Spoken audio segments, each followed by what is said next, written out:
లోకం మొత్తానికి ఆయన హీరో అయితే ఆయనకి మనం హీరో. నువ్వు చిన్ని హీరోయిన్ నువ్వు, లేకపోతే హీరో, ఆయన నీ అభిమాని. ఎవరమ్మా? మరి ఇంకా ఎవడు మనల్ని అభిమానిస్తే ఎంత, అభిమానించకపోతే ఎంత, ఎవడు తిడితే ఎంత, ఎవడు సణిగితే ఎంత, గొణిగితే ఎంత, అంత పెద్ద అభిమాని అనుకుంటే నువ్వు నా దేవుని పని ఏ కొంచెం చేసినా నువ్వు నాకు హీరోరా తల్లి, నువ్వు నా హీరోవి. మొన్న ఒక అక్కచ్చి చెబుతుంది, అన్నా ఇదిగో 80 పైచిలకు ఆత్మని రక్షణలో నడిపించానంటే ఫుల్గా జనం ఉన్నారు, లేకపోతే నాకంటే పెద్దది మా అక్క వయసు గలది, అలాగున హత్తుకోవాలనిపించింది. ఎందుకంటే నా మాటను తీసుకుంది, నా మాట తీసుకుంది. లోపల మూలు కూడా వస్తుంది, ఏడుపు వస్తుంది. జనానికి ప్రార్థన చేస్తా ఉన్నా, నా బిడ్డ ఆ మాట చెప్తుంటే దుఃఖం వస్తుంది. ఎందుకంటే నేను చల్లుతున్న విత్తనాలు నిష్ఫలం కావటం లేదు. నా బిడ్డల గుండెల్లో ఇప్పటి మొలకెత్తేటట్టు నా యేసయ్య చేస్తున్నాడు. దేవుడు మిమ్మల్ని ఎలా చూస్తున్నాడో గుర్తించండి. ఎవడో ఏదో వాగాడని లెక్క చేయొద్దు, ఎవరో ఏదో తృణీకరించారని లక్ష్య పెట్టొద్దు. నా దేవుని హృదయంలో నీ స్థానం గొప్పది. చెత్త సరుకు 100 మాటలంటే నీకేంది?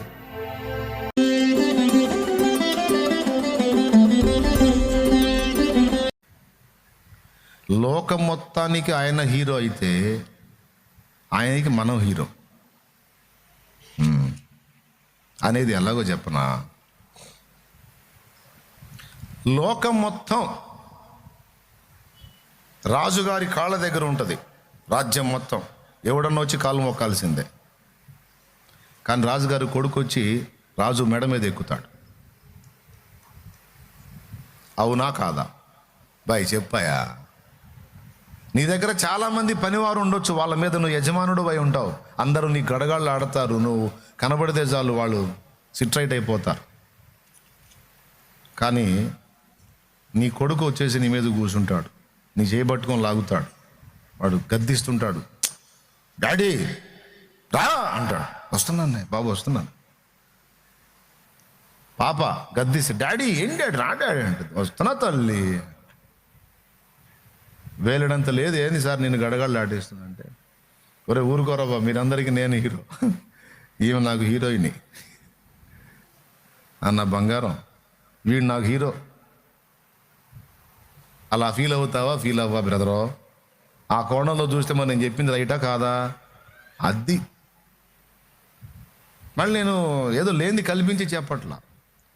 ఆయన తనకంటే మనల్ని గొప్ప అని ఎంచుకున్నాడు గనుకనే తనను తాను ఆహుతించుకున్నాడు.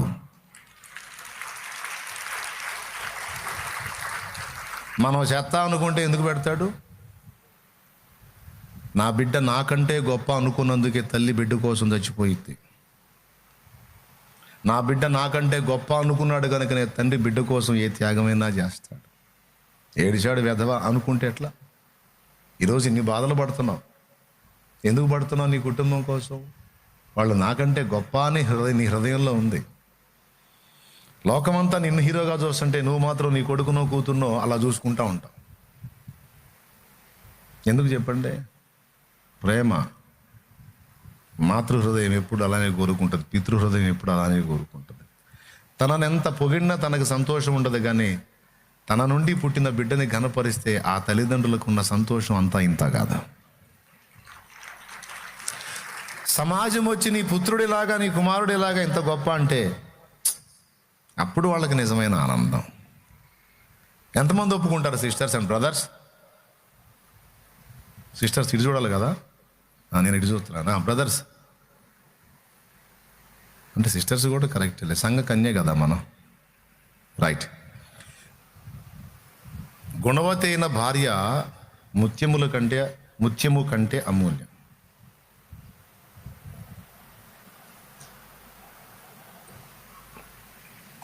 ఇప్పుడు నేను చెప్పింది ఇంతవరకు మీకు అర్థమైందా? షో చేయకుండా నిజం చెప్పండి. ఎంతమందికి అర్థమైంది చేతులు ఎత్తండి. లోకం నిన్ను 100 అనుకుంటే ఏమయ్యా? మారు మనసు లేని, రక్షణానుభవం లేని వెధవలు, దద్దమ్మలు, పనికి మళ్ళా తర్వాత మీదే కలుపుకోండి. అట్టంటి వాళ్ళు 100 అనుకుంటే మాత్రం ఏందంట, నువ్వు లెక్క చేయాలా ఏంది? నువ్వు దేవుని దృష్టిలో నిన్ను దేవుడు ఎలా చూస్తున్నాడో తెలుసా? హీరో లెక్క చూస్తున్నాడు. ఎందుకు? బిడ్డవే కనుక. ఆయన యందు విశ్వాసం ఉంచి మారు మనసు పొంది రక్షణ పొందినందున, ఆయన సొత్తు అయినందున నిన్ను ఆయన కుమారుడు కుమార్తెగా గుర్తించాడు. నిజమే, అది ఆయనే మనల్ని చేసింది. తెలీదా మీకు? ఇప్పుడు చెప్పుకో, ఎవరికి వాళ్ళు చెప్పుకోండి. నేను యేసయ్యకి ముద్దు బిడ్డని అనొద్దు. చెప్పుకోవా, ముద్దు బిడ్డని చెప్పుకా. చెయ్యట్టు పెట్టుకో, గుండె మీద పెట్టుకో. హృదయమా నువ్వు యేసయ్యకు ముద్దు బిడ్డవి. అంతేకాదు నేను యేసయ్యకు హీరో. నువ్వు కూడా చెప్పుకోమ్మా, నేను యేసయ్యకు హీరోయినా. నువ్వు హీరో, నువ్వు కూడా హీరోనే.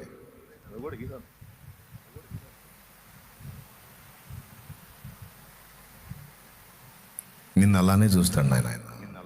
నేను చెప్పేది ఒట్టి మాట కాదు, నిజం. దేవుడు నిన్ను అలా చూస్తున్నాడు. నీలో ఆ హీరోయిజాన్ని ఆశిస్తున్నాడు. ఇది రాసుకో. దేవుడు నీ నుంచి ఏం ఆశిస్తున్నాడు అంటే హీరోయిజాన్ని ఆశిస్తున్నాడు. నా కొడుకు హీరో, నా కూతురు హీరో ఉండాలంతే.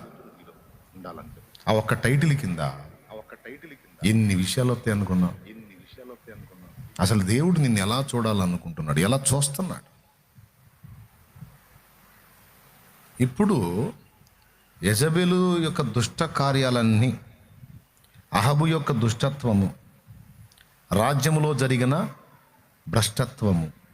భ్రష్టత్వం అంటే సత్యదేవుడిని వదిలిపెట్టి అబద్ధాన్ని ఆశ్రయించినటువంటి పరిస్థితి. ఈ పరిస్థితుల్లో వాళ్ళకి ఎక్కిన మత్తు వదిలిచ్చి, వాళ్ళ తుప్పు వదిలిచ్చి, వాళ్ళకి ఎక్కిన మంపు దించేవాడు ఎవరున్నారు అంటే తిష్బీయుడైన ఏలియా హీరో. అదిగో మా హీరో అక్కడున్నాడని వెతుక్కున్నాడు ఏలియాని. దా దా దా, నేనంటే నీకు రోషం ఉంది కదా, నేనంటే నీకు పట్టుదల ఉంది కదా, నా కోసం ఏమైనా అయిపోతావు కదా, సమస్తాన్ని విసర్జిస్తావు కదా, ఏలియా రా, నువ్వే చేయాలని యెహోవా ఆత్మ ఏలియా మీదకి వచ్చింది. ఓకేనా? సౌలు రాజు దుష్టత్వం ఎక్కువైనప్పుడు బెత్లెహేము అడవుల్లో ఒక బాలుడు తిరుగుతున్నాడు, గొర్రెలను తోలుకుంటా. ఇంట్లో లెక్క చేయరు, వీధిలో లెక్క చేయరు, తనగాడు లెక్క చేసుకోడు. అట్లాంటి వాడిని గుర్తుపెట్టాడు. ఎండకెండి వానకు తడుస్తూ, చలికి వణుకుతూ, క్రూర మృగాలకు భయపడుతూ, వాటి నుంచి మందను కాపాడుతున్న బాలుడు. సౌలు తర్వాత ఎవర్రా హీరో అంటే అదిగో నేను ఏర్పరచుకున్న హీరో. ఇశ్రాయేలు మొత్తాన్ని కూడా నా వైపు తిప్పి తన తరమంతట్లో ఇశ్రాయేలు మొత్తం కూడా నాతోనే అంటు కట్టబడి ఉండేటట్టు చేసే నా హీరో దావీదు. నా హీరో ఏలియా తర్వాత అబ్బాయి హీరో అని చెప్పి దేవుడు పిలిస్తే నువ్వు జీరో లాగా నిద్రపోతావులే. పక్కన వాళ్ళ మొక్కలు ఒకసారి చూడండి అందరూ. చూసారా? చేతులు కలపండి ఒకసారి. బాగున్నావా, బతికే ఉన్నావు అని అడుగు. నా జాగ్రత్త నాది. నేను చెప్పే విలువైన విషయాలు పోగొట్టుకుంటే మళ్ళీ నష్టం కదా. అందుకని అయ్యలారా జాగ్రత్తగా వినండి నాన్న. అయిపోయింది నాన్న, పెద్ద ఇబ్బంది ఏం లేదు. ముగింపుకు వచ్చా, ఎక్కడికో పోయి ఆడికో వచ్చాం. చాలా ఈజీగా వచ్చేసాం మెయిన్ పాయింట్ దగ్గరికి. ఏలియాతో మాట్లాడి ఏలియాని సీన్లోకి తీసుకొచ్చాడు. రావటమే అహబు దగ్గరికి వెళ్ళిపోయాడు. అహబు దగ్గరికి వెళ్ళి, నువ్వు ఇలా చేశావు, నీ భార్య ఇలా చేసింది, నీ మాటలు విని జనం యెహోవా బలిపీఠలు పడగొట్టరు ఈ దుర్మార్గులు, ఈ కృతజ్ఞత లేనోళ్ళు. ఎవరు? ఇశ్రాయేలు జనం. ప్రజలు కూడా మామూలు కాదు వాళ్ళు.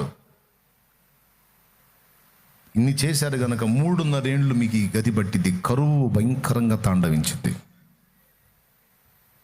నీ పని వాళ్ళ పని ఇద్దరి పని చేస్తాడు. ఖాయం రా బాబు. ఎవరి సన్నిధిని నేను నిలిచి ఉన్నానో యెహోవా జీవము తోడని మొదలుపెట్టి పలికి వెళ్ళిపోయాడు. ఏలియా జీవితాన్ని చూస్తే తన గురించి అసలు ఆలోచించుకోడు. అంతా ఆయనే ఆలోచించాలి. తన గురించి ఒకసారి ఆలోచించాడు, ఆ ఒక్కసారి కూడా చంపేయమని.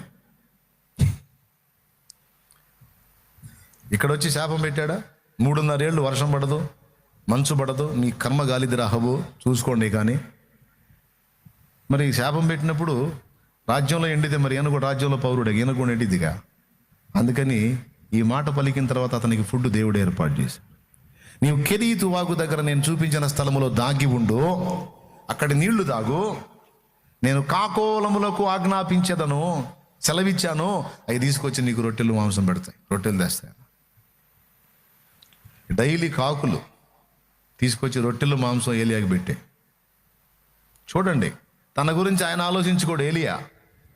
మరి హీరో గారి గురించి ఆ పెద్ద హీరో ఆలోచించాలి.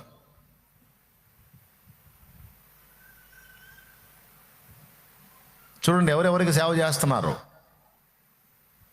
ఎవరెవరికి సేవ చేస్తున్నారు. ఏలియా దేవునికి చేస్తున్నట్టున్నాడు కదా, దేవుడు కూడా ఏలియాకి చేస్తున్నాడు. మరి నేను చెప్పేది తప్ప? సేవ పొందేవాడు హీరో, చేసేవాడు దాసుడు. దేవుణ్ణి దాసుడు అంటాం బాగలేదు. బాగలేదా? ఎవరికి అయ్యాడు దాసుడు? పాపానికి కాదు, ప్రేమకు.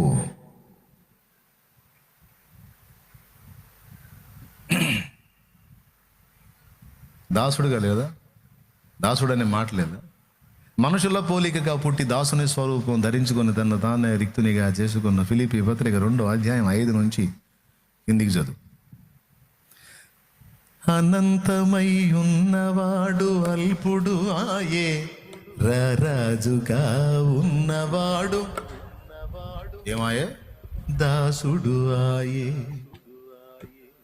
పుడమియే పులకించగ పాదము మోపే, దూతలంత సంతసించి స్తోత్రము చేసే.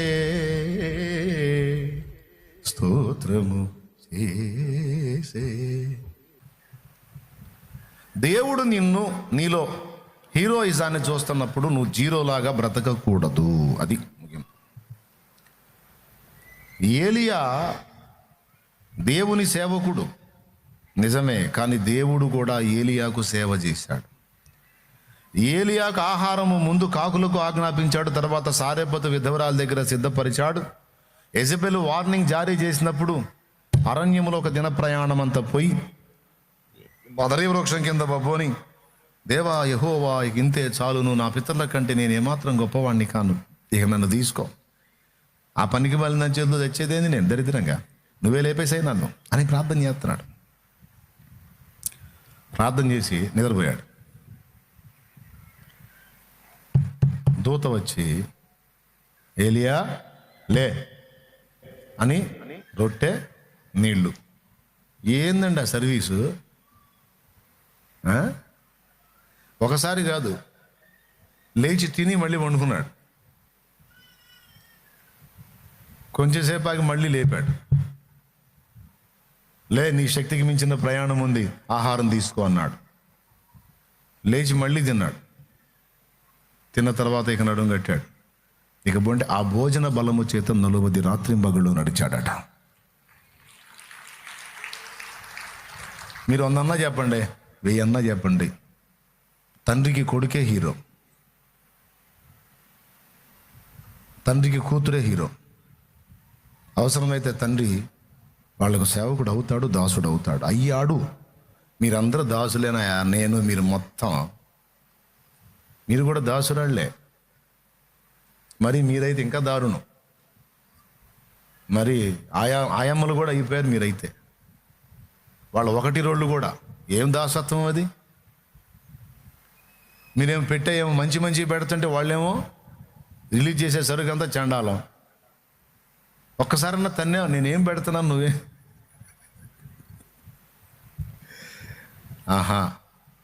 ఇంత అసహ్యత లేకుండా, మది రోయక అంటే మనసును అసహ్యపడక నా బిడ్డని ప్రేమగా శుభ్రం చేసుకుందాం. ఎన్నిసార్లు మన నుంచి వ్యక్తమయ్యే పాపములు, అసహ్యకరమైన పాపములను కూడా ఆయన పరిశుద్ధమైన రక్తంతో రోజు కడుగుతానే ఉన్నాడు.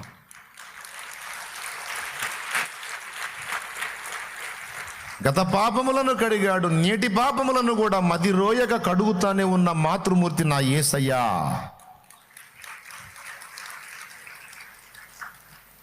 రోజు నువ్వు ఎప్పుడు మోకాళ్ళు, నానా నన్ను శుభ్రం చేయి, అయ్యా నన్ను శుభ్రం చేయి అంటే తన రక్తమును ప్రోక్షించి కడిగి శుభ్రం చేస్తా ఉన్నాడు. ఉండకు నాన్న అలాగా, చేయకు నాన్న అలాగా, నువ్వు నా బిడ్డవిరా, నువ్వు పవిత్రంగా ఉండాలి నాన్న. పలు విధములుగా నిన్ను మహిళ ఇప్పుడు చెప్పు, మరి నీకు ఊడిగం చేసినప్పుడు అమ్మ నీకేమైందిరా తల్లి? అమ్మ ఇప్పుడు నువ్వు పెద్ద పెద్ద మాటలు మాట్లాడి అమ్మని లెక్క చేయకుండా క్షోభ పెడుతున్నావు, నేనేం తీసుకొని కొట్టాలి? పనికి మాలిందానా అనకూడదు కానీ నేను ఏమండి అమ్మని అట్లా ఇబ్బంది పెట్టవచ్చా? తల్లిని చాలా తేలిగ్గా మాట్లాడతారు కొంతమంది ఉన్నారు, ఇక్కడ కూర్చున్న వాళ్ళు కొంతమంది ఉంటారు. ఏందమ్మా నువ్వు చేసింది, లోకం చేసింది, నువ్వు కూడా చేసావు అని ఎగస్ట్రాలు మాట్లాడు. అమ్మ నీకు దాసురాలయ్యింది, నీకు రోగం వస్తే నర్సు అయ్యింది, నీకు ఒకటోళ్ళు శుభ్రం చేయడానికి ఆయా అయింది, నీకు జన్మనిచ్చి జీవితాన్ని ఇచ్చింది, నీకు మొదటి విద్యాభ్యాసం అమ్మే నేర్పింది, నీకు ఫస్ట్ టీచర్ అమ్మే అయింది. అమ్మే కదా నీకు నాన్నను నాన్న నాన్న డాడీ అని నీ చేత అని మూలగటం మాత్రమే తెలిసిన నీ చేత అక్షరాలు పలికించిన మొదటి విద్యాదాత అమ్మ. దాసురాలైందిరా తల్లి నీ కోసం, అమ్మ దాసురాలైందిరా. అమ్మ స్థాయి వేరు, కానీ నీకు జన్మనిచ్చినందుకు నీకు దాసురాలైంది. పిల్లలు చూడండి దాసుల్లాగా చేస్తారు మనల్ని. తెచ్చావా అంటది వచ్చి, ఆమె మీద పెద్ద మనకు సంపాదించి పెట్టినట్టు. డాడీ నేను తెమ్మన్నా తెచ్చావా? చిత్తం మహారాణి తెచ్చామండి. అదేందయ్యా? దాసత్వమే, కానీ మధురమైన దాసత్వం. మళ్ళీ ఏమైనా ఎత్తుకొని తీసుకెళ్ళి ఎదుగో అమ్మా తమరు ఆజ్ఞాపించారుగా మహారాణి, ఎదిగో తెచ్చాం. అవునా? ప్రేమను బట్టి నాన్న దాసుడు అవుతాడు, ప్రేమను బట్టి అమ్మ దాసురాలు అవుతుంది. అదే ప్రేమను బట్టి యేసయ్య మనకు సేవకుడయ్యాడు.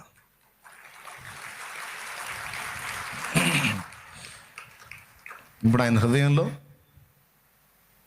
మనం ఆయన యజమానుడని పాడుతున్నాం, ఆయన కూడా మనల్ని గొప్పగా చూస్తున్నాడు.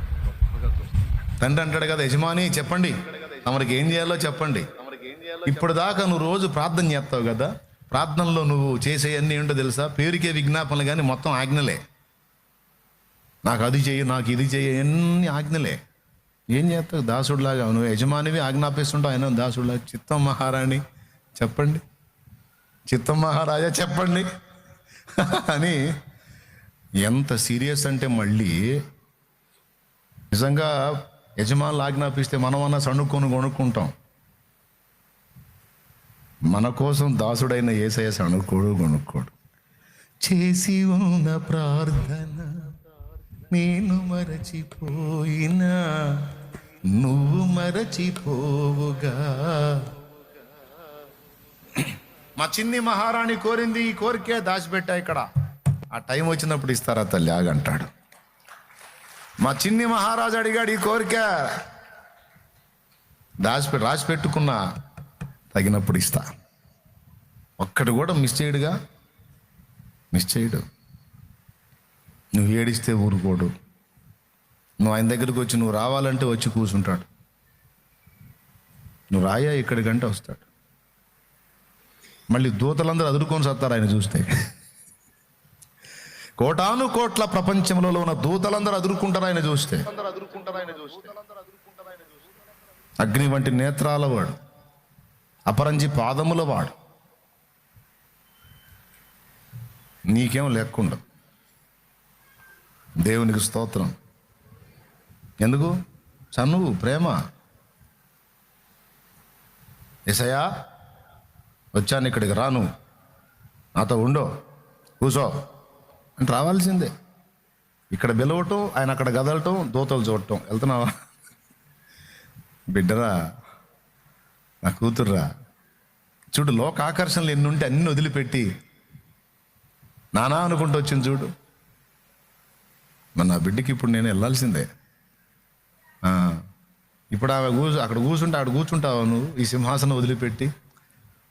అదే నాకు రమ్యమైన చోటురా. నా బిడ్డ ఎక్కడ ఉంటుంది అదే నాకు రమ్యమైన చోటు. ఈ సింహాసనం కంటే అదే రమ్యమైన చోటు.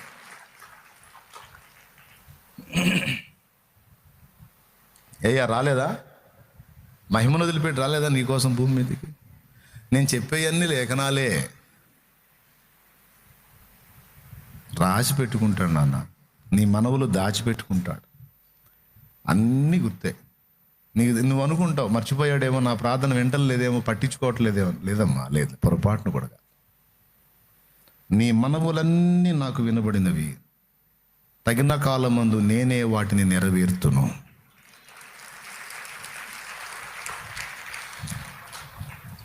చెప్పండి, ఇప్పుడు దేవుడు మనల్ని ఎలా చూస్తున్నాడు? చిన్ని యజమానులు అనమాట మనం ఆయనకి. చిన్ని యజమానురాలన్నమాట నువ్వు. అంత పెద్దోడు ఆకాశ మహాకాశాలు పట్టుసాలనోడు నీకు దాసుడు అనమాట. నువ్వు చిన్ని హీరో, చిన్ని హీరోయిన్ నువ్వు, లేకపోతే హీరో. ఆయన నీ అభిమాని. అనంత జ్ఞాని, విశ్వానికి యజమాని, నా హృదయపు అభిమాని, నా జీవిత చుక్కాని నీవే. Praise the lord. ఎవరు మన అభిమాని? ఎవరో నువ్వు ఇంటి వాళ్ళకి నచ్చలా, వీధిలో వాళ్ళకి నచ్చలా, నీకు నువ్వు కూడా నచ్చలా, కానీ నీకు ఒక పెద్ద అభిమాని ఉన్నాడు. చెప్పవయ్యా, ఎవరో అభిమాని? నీ ఎన్నోరు లేదా నాయన? నీకేదో సాలిపోయినట్టుంది, ఇక నేను ముగిస్తాలే. ఎవరుమా? మరి ఇంకా ఎవడు మనల్ని అభిమానిస్తే ఎంత, అభిమానించకపోతే ఎంత, ఎవడు తిడితే ఎంత, ఎవడు సణిగితే ఎంత, గొణిగితే ఎంత, అంత పెద్ద అభిమాని అనుకుంటే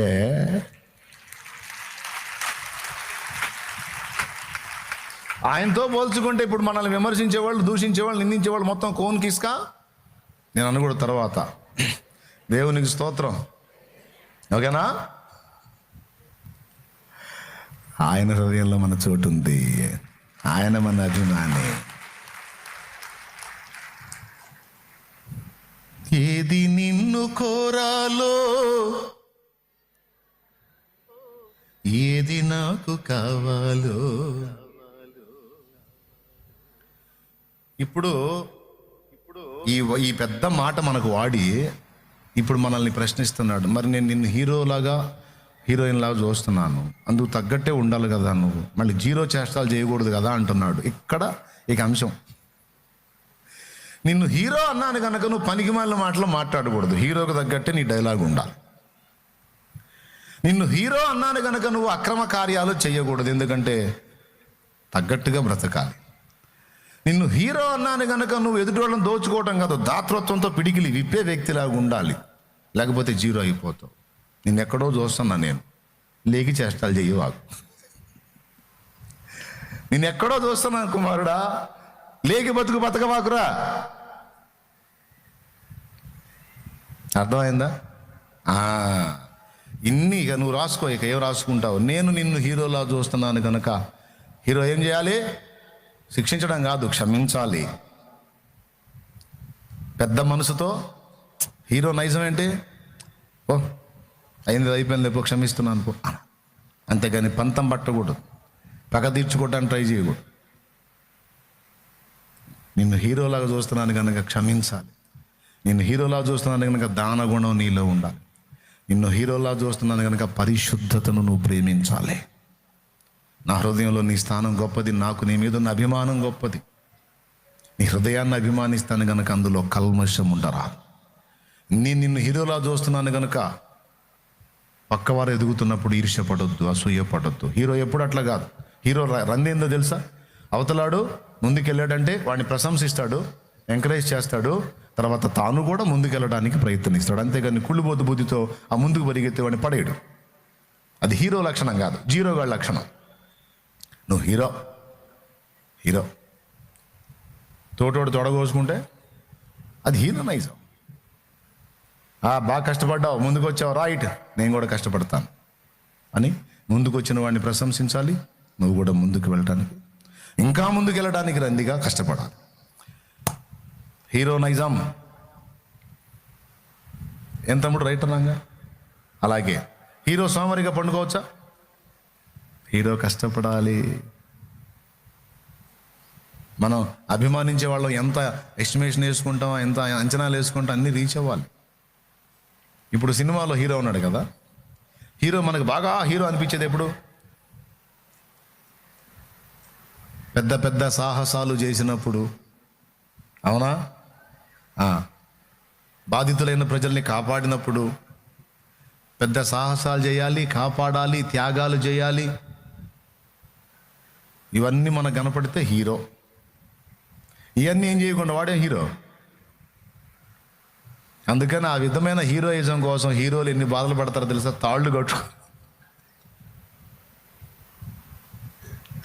తాళ్ళు కట్టుకొని గాల్లో వాళ్ళ బాధలు కాదు, వాళ్ళు తీసుకునే పెద్ద పెద్ద మొత్తాలు, ప్రజలు వాళ్ళు పొగడతలే చూస్తాం. పొగడతలు ఎక్కువ తోటి అగసాట్లు పెరుగుతాయి. ఒక హీరో అయితే ఫ్లైట్లోంచి దూకే సన్నివేశం రియల్గా దిగిపోయి చచ్చిపోయాడు, నీళ్ళలో మునిగిపోయాడు. సాహసాలు. ఇప్పుడు మనం జనాన్ని మెప్పించడానికి సాహసాలు వద్దులే, కానీ జనాన్ని రక్షించడానికి సాహసం చెయ్యాలి. ఇది నా ముగింపు. నువ్వు నీ సమాజంలో ఉన్నప్పుడు నా దేవుడు నిన్ను ఒక హీరోలా చూస్తాడు. ఈ సమాజాన్ని రక్షించడానికి ఇదిగో నా పాత్ర అక్కడున్నాడు. నువ్వు ఒక సమాజంలో ఉన్నప్పుడు తల్లి, నా దేవుడు నిన్ను ఒక హీరోలా చూస్తాడు. అదిగో నా కూతురు అక్కడ ఉంది. నా కూతురు ఉన్న దగ్గర నాశనం అను మాట ఉండదు. నా కూతురు కష్టపడిద్ది, త్యాగం చేసిద్ది, శ్రమ పడిద్ది. సమయమందును అసమయమందును రక్షణ సువార్తను ప్రకటించి ఆత్మల కొరకు ప్రయాసపడి ఆత్మలను రక్షించే యోధురాలు అక్కడుంది, యోధుడు అక్కడున్నాడు. యెజబెలు అహాబుల యొక్క ఆగడాలు మీరుతున్నాయి. ఎట్లా ప్రభువా అని దూతలు అడిగితే, భయపడకండి, నా ఏలియా ఉన్నాడు, సీన్లోకి వస్తాడు. చూడండి, వాళ్ళకి అయింది చూడండి. ఆట ఆడిచ్చాడుగా, అహాబుకు నిద్ర లేకుండా చేశాడు, యెజబెలుకు లైఫ్ లేకుండా చేశాడు. ఆ రాక కోసం చూస్తాడు, ఆ ఏలియా విజృంభణ కోసం చూస్తాడు. అంతేకాదు, ఎంతమంది ఉన్నారో లెక్క తెలుసు.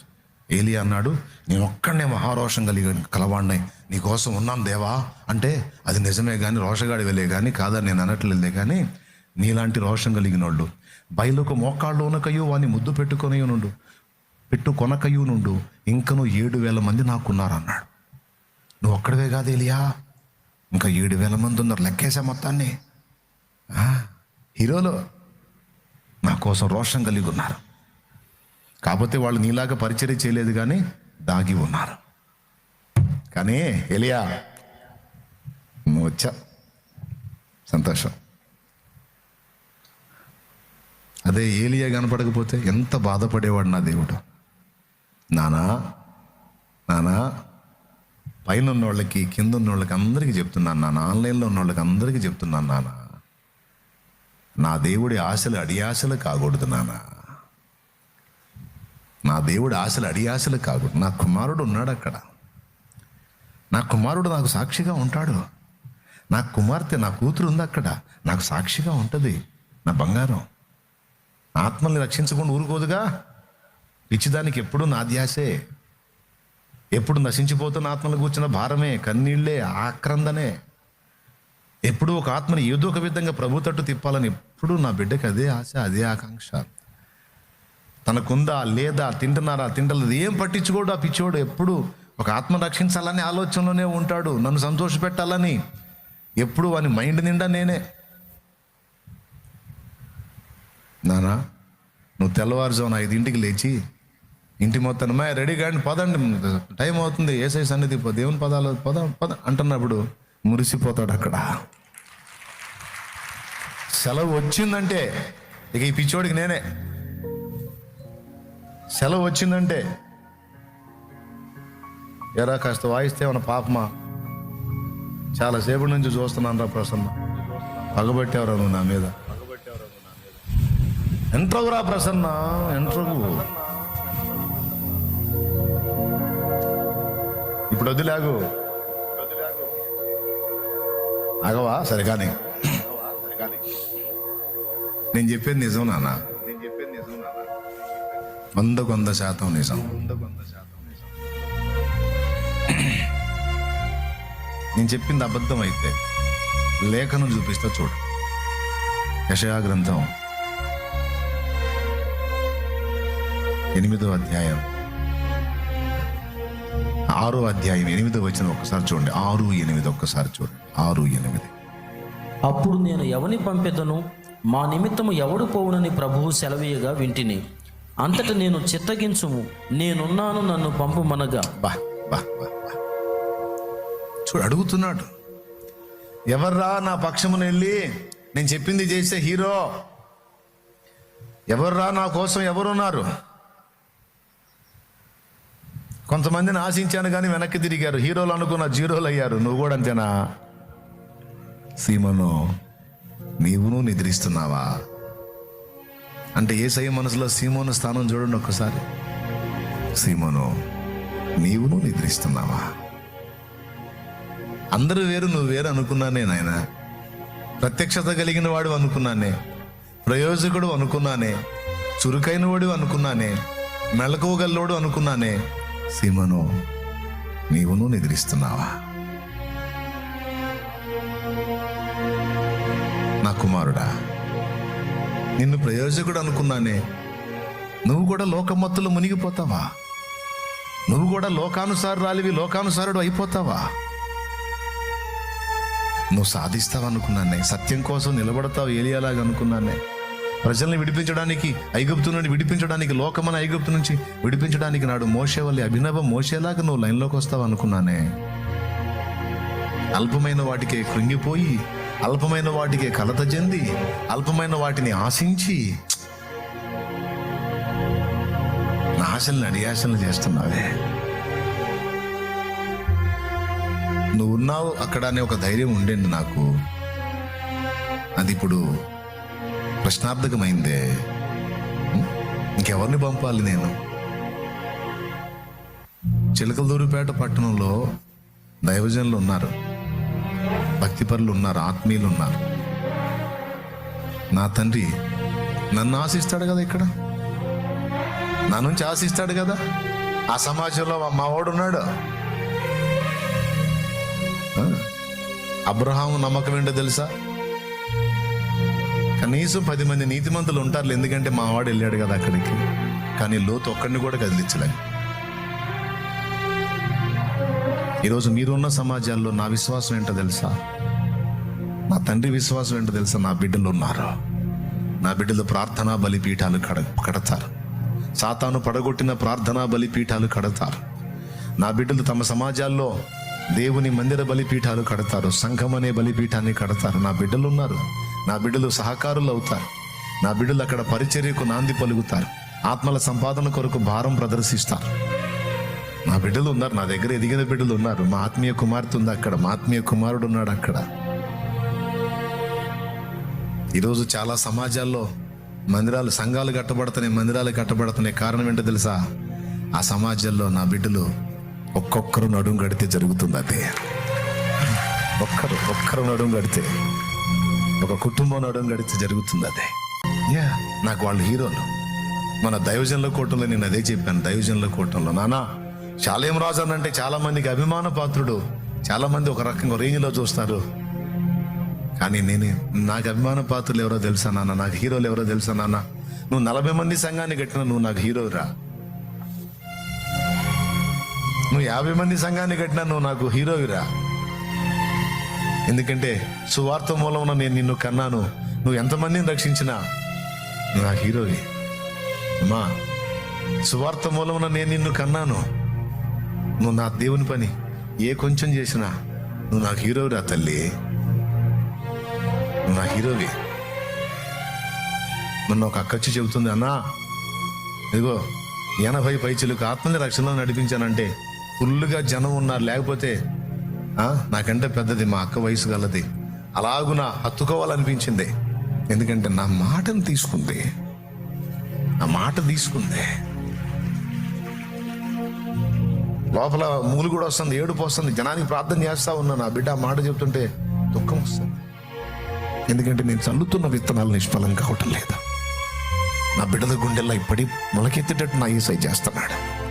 నా బిడ్డలు ఎవరు అల్పులు కాలేరు, నా బిడ్డలు ఎవరు బలహీనులు కాలేరు. నా బిడ్డలు నా తండ్రి కోసం ఉన్నారు. ఇప్పుడు మీతో చెప్తున్నాను, నా హీరోస్ ఎవరో తెలుసా? మీరేనా? మీరే సేవకులే కాదు, మీరు కూడా ఎదిరించే పరిస్థితులకు బెదరక, కృంగదీసే సమస్యలకు లొంగక, క్రీస్తు కొరకు ఫలించే ఆశ కలిగిన మీరే. ఒక చిన్న కుటుంబం క్రీస్తు కొరకు ఒక గ్రామంలో నిలబడింది. తమకున్న నివాసాన్ని దేవుని కొరకు కేటాయిస్తే ఈరోజు అక్కడ అద్భుతమైన సంఘం కట్టబడి వందలాది మంది ఆరాధిస్తే అక్కడి నుంచి 5 సంఘాలు లేచింది. 5 సంఘాలు. ఈ 5 సంఘాలకు నాంది దైవజనుడిని వాడుకుంటే ఆ దైవజనుడు ఆ కుటుంబం ద్వారా ఆ దైవజనుడికి అంత ఆసరా ఇచ్చి పరిచర్యకు సపోర్ట్ చేసి ఆత్మలను సమకూర్చి తమ్మును తాము తగ్గించుకున్న ఒక కుటుంబం 5 సంఘాలకు నాంది పలికింది. బిడ్డలారా, మీ కుటుంబాలకి, మీ సమాజాలకి దేవుడి భరోసా అయినా నా భరోసా అయినా ఏంటో తెలుసు. ఇప్పుడు నా తండ్రి నన్ను అనుకుంటాడు, నా కుటుంబం మొత్తంలో వీళ్ళందరూ నశించిపోతారు, వీళ్ళ రక్షణ ఎట్లా అంటే అందులో నా కుమారుడు ఉన్నాడు, షాలేం రాజు ఉన్నాడు. వాడు వదిలిపెట్టాడు మొత్తాన్ని, వాడు కదిలిస్తాడు. వాడు అవసరమైతే తగ్గించుకుంటాడు, ప్రేమ చూపుతాడు, క్షమిస్తాడు, త్యాగం చేస్తాడు, ప్రకటిస్తాడు, వాళ్ళని సాధిస్తాడు. వాడున్నాళ్లే అని భరోసా నా తండ్రికి ఉండాలి. పట్టణంలో, రాష్ట్రంలో దేవునికి ఒక ఏలియా వలె, మోషే వలె. ఎంతమందికి అర్థమైంది నాన్న నేను చెప్పింది? చెప్పడం నాన్న. యేసయ్యకి హీరోలు, నాకు కూడా మీరు. నా కిరీటం అమ్మా. పౌలు అన్నాడు, నా ఆనందమును నా కిరీటమును నీరే అన్నాడు. కిరీటం ఏడబెట్టుకున్న కాలి కింద, నెత్తి మీద. అమ్మా మీరు లేఖనమే నేను చెప్పింది గనక దేవుడు మిమ్మల్ని ఎలా చూస్తున్నాడో గుర్తించండి. ఎవడో ఏదో వాగాడని లెక్క చేయొద్దు, ఎవరో ఏదో తృణీకరించారని లక్ష్య పెట్టొద్దు నాన్న. దేవుని హృదయంలో నీ స్థానం గొప్పది. చెత్త సరుకు 100 మాటలంటే నీకేంది? దేవుని కొరకు రోషం కలిగి ఆయన నేను ఎలా చూస్తున్నాడో, ఆయన నీ విషయంలో ఎలాంటి అంచనాలు కలిగి ఉన్నాడో, ఏలియాలాగా అంచనాలకు రీచ్ అవు. వాడుకుంటాడు, మండిస్తాడు. దైవజనుడా, రాజు నిన్ను రమ్మంటున్నాడు, దిగిరా అన్నాడు ఒకడు వచ్చి.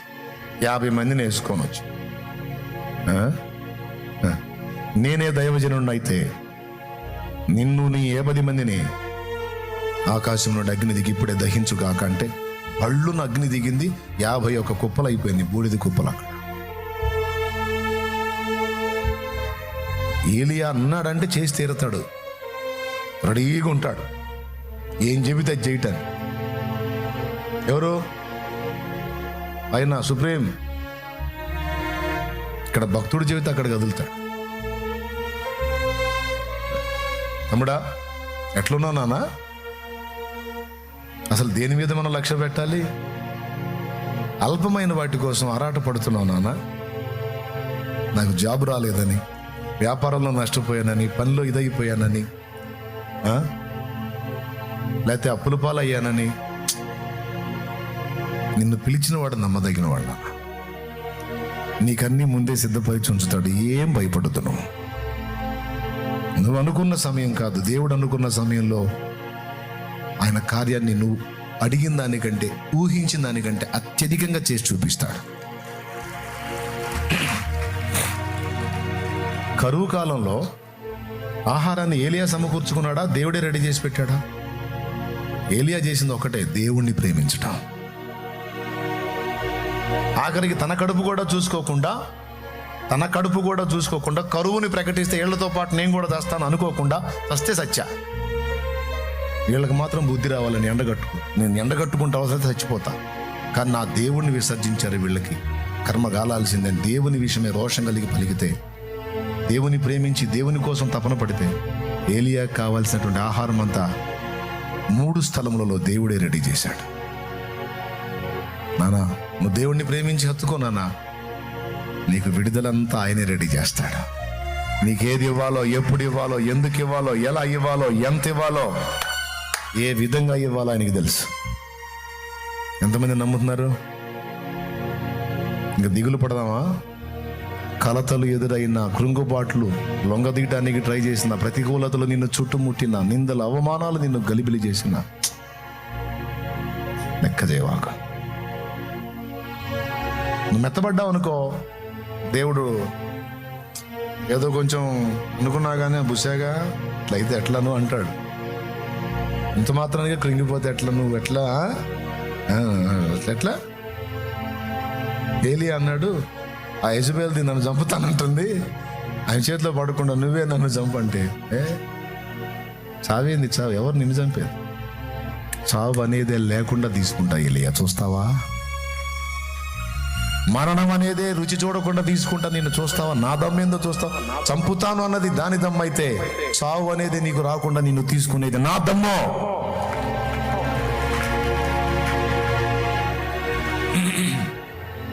ఏమంటారు?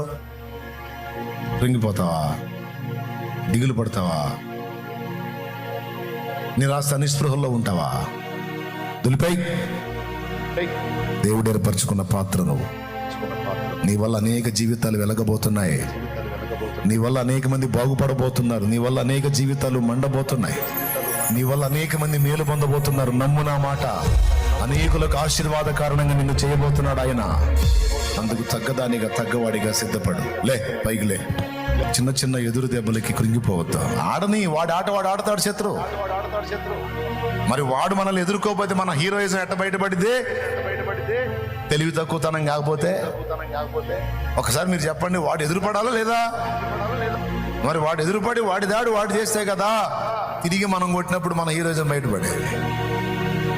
మరి వాడు దాడి చేయొద్దంటే ఎట్ట కుదిరిద్ది? ఒక్క ఫైట్ కూడా లేకుండా మూవీలో ఏం హిట్ అయింది? ఆంధ్రప్రదేశ్లో అసలు హిట్ కాదు. దేవునికి స్తోత్రం. చెప్పరేమండి?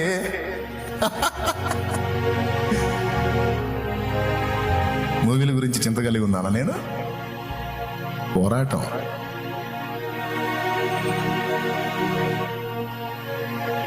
అర్థమైందా?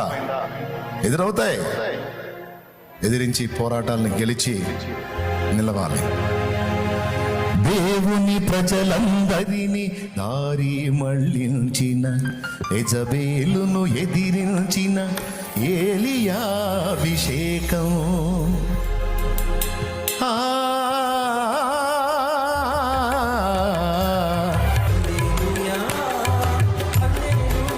దేహానికి గాయాలైనా, గుండె గాయాలైనా, మనసు కృంగిపోయినా, ఆటుపోట్లు ఎదురైనా, కదలలేని స్థితిలో పడి ఉన్నా,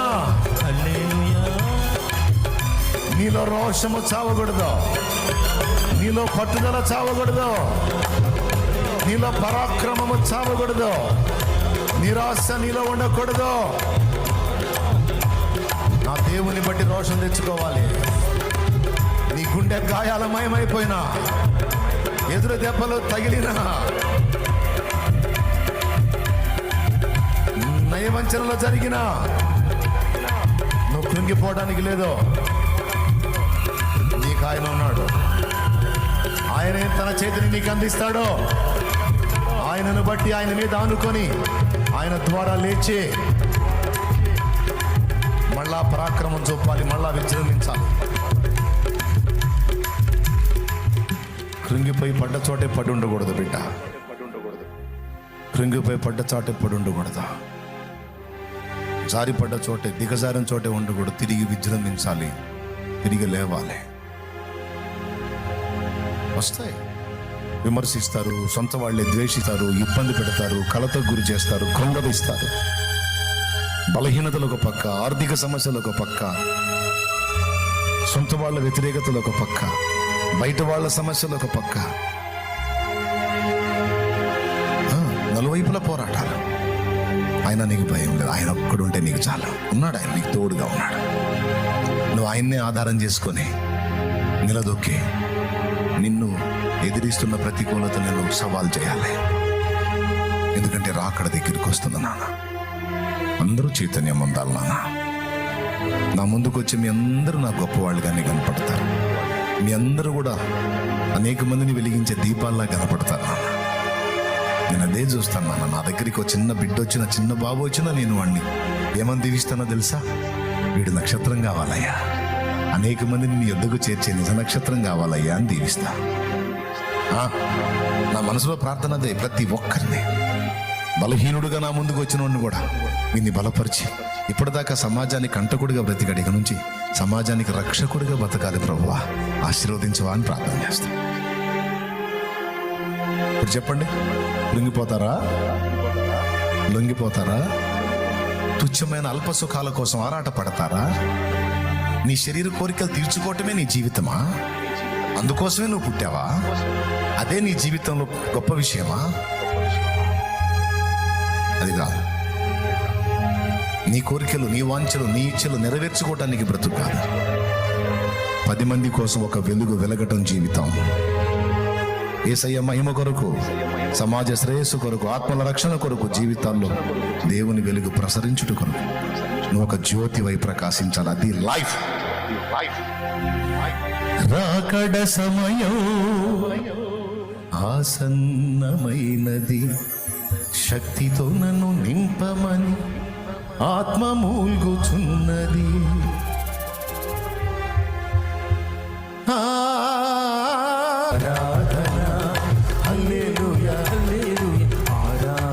ఆడపిల్లవైనా సరే నువ్వు ఒక శివంగిలాగా విజృంభించాలి. మగ బిడ్డవైన నువ్వు యూదా గోత్రపు సింహం పిల్లలాగా బతకాలి. దేవా, సౌలు రాజు భ్రష్టుడయ్యాడు, మరి ఎవరినైనా ఇశ్రాయేలు మీద రాజు ఎవరినైనా, ప్రజలను నీ కోసం పట్టేవాడు ఎవరినైనా లేరనుకున్నావా? అదిగదిగదిగదిగో యెషయికి పుట్టిన 7గురిలో ఒకడున్నాడు చూడు. యెషయికి పుట్టిన 7గురిలో ఒకడున్నాడు రత్నం, ఒకడున్నాడు వజ్రం, ఒకడున్నాడు సింహం. వస్తాడు చూడు సీన్లోకి.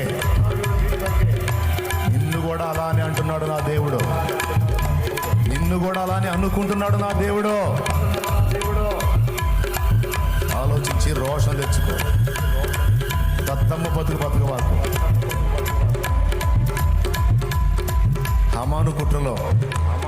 హమాను కుట్రలో జాతి బలైపోతుంది కదా ప్రభు. మరి ఇప్పుడు జాతిని విమోచించేది ఎవరు? ఎవరు లేరనుకుంటున్నావా? అదిగో నా పాత్ర, అదిగో నా పాత్ర మొర్దికై ఇంట పెరుగుతుంది చూడు. అదిగో నేను విమోచన కొరకు ఏర్పాటు చేసినటువంటి పాత్ర ఎస్తేరు. మొర్దికై ఇంట ఆడుతున్న పసి పాప జాతిని ఉద్ధరించబోతుంది. మొర్దికై ఇంట ఆడుతున్న పసి పాప జాతి కోసం నేను ఎన్నుకున్న పాత్ర జాతిని ఉద్ధరించబోతుంది. చరిత్రలో ఖ్యాతి పొందబోతుంది. ఈ పసిపాప, ఈ పాప ఈ జాతి మొత్తాన్ని విమోచించిందా? అది ఎలాగ జరిగిందో చూస్తారా? చూడండి. నువ్వు ఎటు చూడాలి, ఎటు చూస్తున్నావురా తల్లి? నీ నుంచి నేను ఏం ఆశించాను, నువ్వేం చేస్తున్నావమ్మా? ఒకసారి పరిశీలించుకోరా తల్లి. అందరూ పరిశీలించుకోండి. ప్రార్థన చేస్తాను. తల వంచి కళ్ళు వేయండి. పరిశుద్ధ తండ్రి, నీ బిడ్డలందరిని బట్టి నీకు స్తోత్రాలు చెల్లిస్తున్నాను. ఈరోజు ఒక్కసారి నీ బిడ్డలకు కర్తవ్యం బోధించి కార్యోన్ముఖులను గావించి చైతన్యపరిచాం. Thank you lord. ఒక విలువైన సందేశం మాకు ఇచ్చినందుకు కృతజ్ఞతలు ప్రభు. మా హృదయాలు తెప్పరిల్లా చేశావు, కర్తవ్యాన్ని బోధించావు, దిగి వచ్చావు నాయన. నన్ను కూడా ఒక్కసారిగా మండించావు ప్రభు. నీకు స్తోత్రం. అంతే నాయన, అంతే. నీకోసమే ఉండాలి.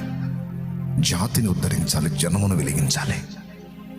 ఎన్ని గాయాలైనా, ఎన్ని బాధలైనా, ఎన్ని వేదాలైనా వాటన్నిటిని తొక్కుకుంటూ, వాటన్నిటిని అధిగమిస్తూ నీకై రోషంగా ముందుకెళ్ళాలి. ఆ మనోధైర్యం, ఆత్మబలం, అభిషేకం దయచే. రోషం కలిగిన వారమై మండుచూ ప్రకాశించే దీపాలుగా, నీకోసం ప్రకాశించే నక్షత్రాలుగా, ప్రజ్వలించే జ్యోతులుగా మమ్మల్ని మార్చమని యేసు నామములో ప్రార్థించి పొంది ఉన్నాం తండ్రి. ఆమేన్.